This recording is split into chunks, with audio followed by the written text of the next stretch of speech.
Resiko perubahan kurs yaitu resiko yang timbul karena adanya perubahan nilai tukar mata uang asing yang terjadi karena adanya transaksi bisnis yang berhubungan dengan falas.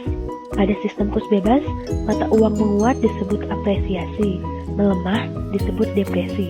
Pada sistem kurs tetap, menguat disebut revaluasi, sedangkan melemah devaluasi. Faktor yang menyebabkan perubahan kurs ada perbedaan tingkat inflasi. Kurs mata uang suatu negara menjadi melemah apabila inflasi di negara tersebut lebih tinggi daripada inflasi yang terjadi di negara lain. Selanjutnya, ada perbedaan tingkat bunga. Ada tingkat bunga nominal, yaitu tingkat bunga yang bisa diobservasi. Jika inflasi meningkat, maka tingkat bunga nominal cenderung meningkat, sehingga mata uang negara tersebut menjadi lemah. Sedangkan tingkat bunga real, tingkat bunga yang tidak dapat diobservasi secara langsung. Negara yang mempunyai tingkat bunga real tinggi, biasanya mata uang negara tersebut cenderung menguat karena uang akan mengalir ke negara dengan tingkat keuntungan yang lebih tinggi. Selanjutnya ada independensi bank sentral, yang diartikan sebagai kebebasan bank sentral untuk dapat melaksanakan kebijakan moneter terbebas dari pertimbangan politik. Selanjutnya ada pertumbuhan ekonomi.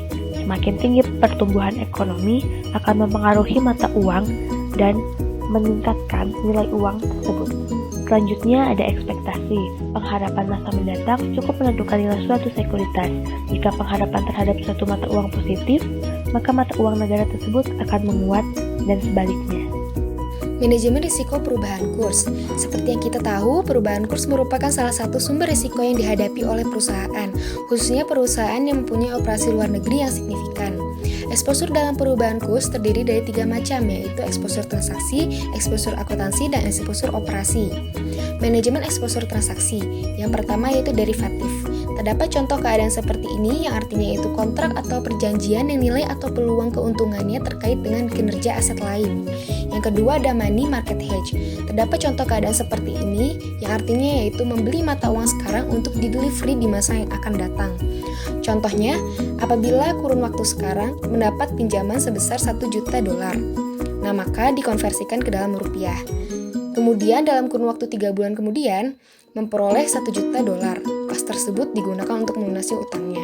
Nah, ketika ia sudah mengkonversikan dolar ke rupiah, maka terbebas dari risiko perubahan kurs. Apapun yang akan terjadi dengan kurs rupiah atau dolar 3 bulan mendatang tidak akan berpengaruh terhadap posisinya karena ia sudah mengkonversikan ke dalam rupiah. Yang ketiga ada shifting. Terdapat contoh keadaan seperti ini yang artinya yaitu pengalihan atau pergeseran risiko perubahan kurs dari produsen ke konsumen atau dari konsumen ke produsen. Yang keempat ada netting exposure. Terdapat contoh keadaan seperti ini yang artinya itu dilakukan dengan menggabungkan exposure yang berlawanan sehingga exposure bersihnya adalah 0. Kemudian ada manajemen exposure akuntansi. Exposure akuntansi terjadi jika perusahaan, khususnya perusahaan multinasional, melakukan konversi laporan keuangan dari satu mata uang ke mata uang lainnya. Dalam situasi manajemen exposure akuntansi dihadapi seperti kasus berikut ini. Apabila kurs melemah, maka alternatifnya yaitu dengan mengurangi aset dan menambah kewajiban. Dan apabila sebaliknya kurs menguat, maka alternatifnya itu menambah aset dan mengurangi kewajiban. Kemudian manajemen exposure operasi. Manajemen exposure operasi dapat dilakukan dengan cara jangka pendek dan jangka panjang. Apabila dengan jangka pendek, itu memanfaatkan situasi perubahan kurs untuk kepentingan perusahaan.